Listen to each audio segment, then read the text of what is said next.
Hello दोस्तों, नमस्ते, प्रणाम। आशा करती हूँ आप सब अच्छे हैं, स्वस्थ हैं, मस्त हैं, अपने अपने काम में व्यस्त हैं। कुसुम मिश्रा संगीत के चैनल आप सभी का स्वागत है। आशा करते हैं कि आप सब अच्छे हैं, स्वस्थ हैं। हेलो दीदी, चाची, चाचा, हमारे सभी भाई बहन, आप सब बीच बहुत प्यारा सा नाच गीत लेके आए हैं। फुलवास रह के आप लोग हमारे गीत को सुनना। चुटकुला है, अच्छा लगे तो लाइक कमेंट जरूर करना आप लोग। आप सभी का बहुत बहुत धन्यवाद। तीन बचन हमरी मान तबै तोह पेरा जी सजनवा। तीन बचन हमरी मान तबै तोह पेरा जी सजनवा। धरती कलहंगा आकाश एक चुनरी। धरती कलहंगा आकाश एक चुनरी। बदरे कचोलिया सियावत बै तोह सेरा जी सजनवा।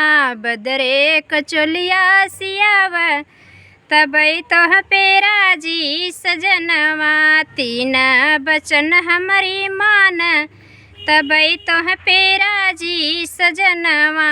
तीन बचन हमरी मान तबै तोह पेरा जी सजनवा।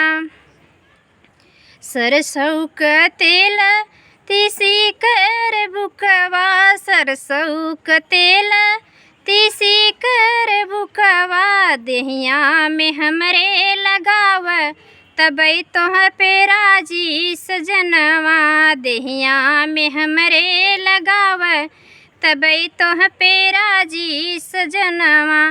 तीन बचन हमरी मान तबै तोह पेरा जी सजनवा।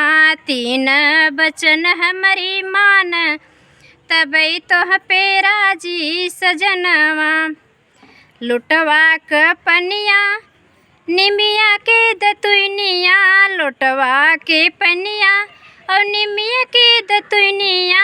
होत सबेर जगाव तबै तोह पेरा जी सब सजनवा।